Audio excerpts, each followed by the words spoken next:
صباح الخير.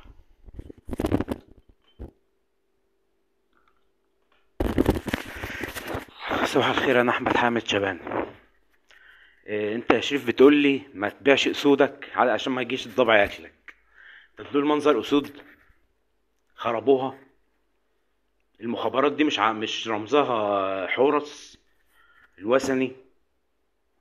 يعني انا مش عارف، انا هي ناقصه كفر وعربده.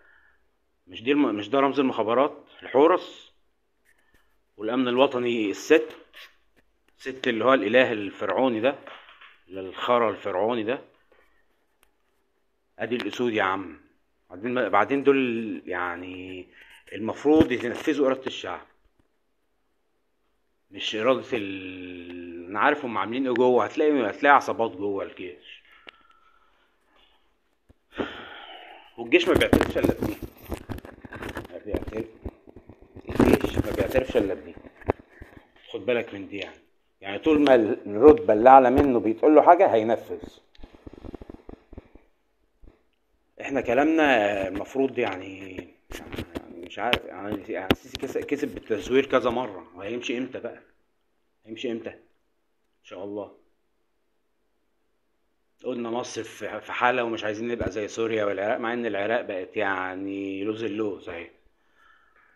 مش عايزين نبقى زي سوريا والعراق. العراق بقت يعني على الاقل بيصرفوا 300 مليون في اليوم، مليون دولار في اليوم. بيصرفوا 300 مليون دولار في اليوم. ف اسودي يعني انا حزين على الاسود بتاعته والله. مش الاسود هي اللي بتحميني، والله انا حزين مع الاسود دي. فين يا عم الاسود دي؟ اسود علينا بس، اسود على الشعب بس. عارف انت اللي بيستعفى على اهله؟ يعني عارف لما يبقى في ابن عاق كده وبيستعفى عليه وقاعد في البيت قاعد يبلطج عليهم في البيت، ده ضعيف، ده مش اسد. اسد منين يا عم؟ انت اللي هو اللي استقوى على اهله ده خول. لا، استقوى على عدوك وعدو اهلك بس. وانا يهودي ومش هرجع يعني هفضل يهودي في البطاقة مسلم، مش مشكلة. انما انا يهودي وليا حق ان انا اعيش في البلد دي، والبلد دي بلدي. طيب انا هقول لك بقى، انا هدعو تاني اهو ان ينزل 25 يناير اللي هو النهارده. اللي عنده مشكله مع النهارده الساعه 6. ليه الساعه 6؟ عشان 6 ابريل. اللي عنده مشكله مع اليهود ما ينزلش. زنا سرقه قتل كذب ما ينزلش. زنا سرقه قتل كذب ما ينزلش. مش عايز لا اله الا الله محمد رسول الله مسلم او انت بكس امك صادق امين، ما تنزلش. هدفنا الوحيد هيبقى الشعب يريد اسقاط النظام لغايه ما يحددوا ميعاد انتخابات مبكره، انتخابات رئاسه. تمام. المختصر يعني يا شريف، المختصر انا بكلمك انت وبكلم الناس برضو اللي هتنزل المحترمه، اللي غير اللي انا قلت عليهم دول الناس المحترمه. الزنا كفر والدجل كفر. دجل يعني كذب يا عم، بس كذب على كبير يعني. ده كفر، كفر بالله كده. كنت كاتب حاجة تانية، لا بس كده. اللي عنده مشكلة مع اليهود ما ينزلش، بيكره اليهود بكس امه ما ينزلش.